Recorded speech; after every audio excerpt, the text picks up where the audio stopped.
உலகமெங்கும் பறவை கிடக்கின்ற என் தமிழ் துண்டங்களே, அனைவருக்கும் வணக்கம். இன்றைய நட்சத்திர தேடலில் நாம் பார்க்க இருப்பது மதுரை வீரன் மூலம் வசூல் சக்கரவர்த்தி ஆனார் எம்ஜிஆர். பல ஊர்களில் வெள்ளி விழா கொண்டாடப்பட்டது. வாருங்கள் நிகழ்ச்சிக்கு போவோம்.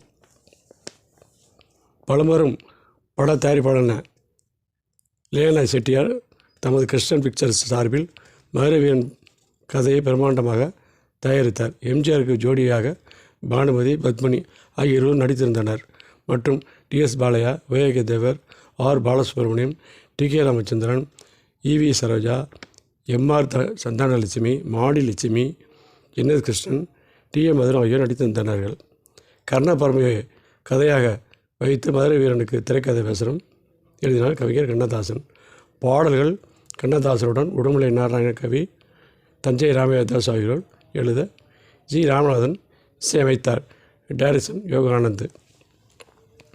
கழுத்தில் மாலையுடன் குழந்தை பிறந்தால் நாட்டுக்கு ஆகாது என்கிறார் ஜோதிடர். அதை கேட்டு குழந்தையை காட்டில் விட்டுவிடுகிறார். அரசர் குழந்தையை செருப்பு தைக்கும் தொழிலாளியும் அவரது மனைவியும் அந்த குழந்தையை எடுத்து மதுரை வீரன் என்று பட்டம் சூட்டி வளர்க்கிறார்கள். வீரனாக வளர்ந்து வீரமிக்க இளைஞன் எம்ஜிஆர் ஆகிறார். ஒரு சமயம் அரசகுமாரி பொம்மியை காப்பாற்றுகிறார். ஆள்மேல் வீரனை காதலிக்கிறாள். பொம்மியின் முறை மாமன் நரசப்பன் பொம்மியை காவலில் வைத்து கட்டாய திருமணத்திற்கு ஏற்பாடு செய்கிறான். ஆனால் வீரன் தக்க தருணத்தில் பொம்மியை காப்பாற்றி சிறையெடுத்து செல்கிறான்.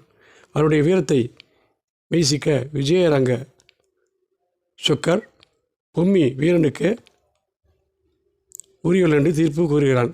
பொம்மியை மணக்கிறான். வீரன் திருமலை நாயக்கருக்கு தளபதியாக நியமிக்கப்படுகிறான். அரசவை நாட்கதி பிள்ளையம்மாளையும் வீரனையும் காதலிக்கிறார். வீரனுக்கு எதிராக நரசிம்மனும் குடிகளனும் சதி செய்கிறார்கள். அவனை பற்றி மன்னனிடம் பொய் குற்றச்சாட்டுகளை கூறி சுமத்துகிறார்கள்.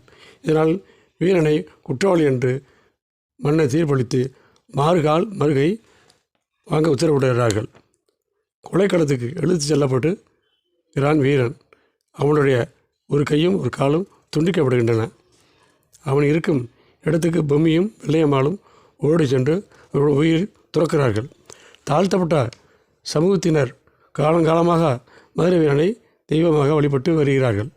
மதுரை வீரன் கதை ஏற்கனவே வி.ஏ. செல்லப்பா, டி.பி. ராஜலட்சுமி நடித்த 1939ஆம் ஆண்டு படமாக வெளிவந்து வெற்றி பெற்றது. எனினும் எம்ஜிஆர் நடித்த மதுரை வீரன் 13/4/1956 வெளிவந்து பல ஊர்களில் 25 வாரங்களுக்கு மேல் ஓடின. வெள்ளி விழா சிறப்பாக கொண்டாடப்பட்டது. வசூலில் புரட்சி செய்து குறிப்பாக மதுரையில் இமாலய வெற்றி பெற்றது. படம் ரிலீஸ் ஆவதற்கு முன்பு பட அதிபர் லேனா செட்டியாருக்கு எம்ஜிஆருக்கும் கருத்து வேறுபாடு ஏற்பட்டது. உடுமலை நாராயண கவி எழுதிய பார்க்கடல் அலை மேலே என்ற பக்தி பாடல் இப்படத்தில் இடம்பெற்றிருந்தது. அந்த பாடலுக்கு பத்மினி நடனம் அடைந்தார். திமுக காலத்தில் சேர்ந்துவிட்ட காரணத்தால் இந்த பாடல் தன் கொள்கைக்கு முரண்பட்டது என்று எண்ணி எம்ஜிஆர் கருதினார். எனவே பாடல் காட்சியை நீக்கிவிடும்படி படாதிபரிடம் எம்ஜிஆர் கற்றுக்கொண்டார். பாடலை விட பத்மினி நடனம் மிக அருமையாக அமைந்திருந்தது. அதை நீக்கிட பட அதிபர் லேனா செட்டியார் இருக்கு மனமில்லை.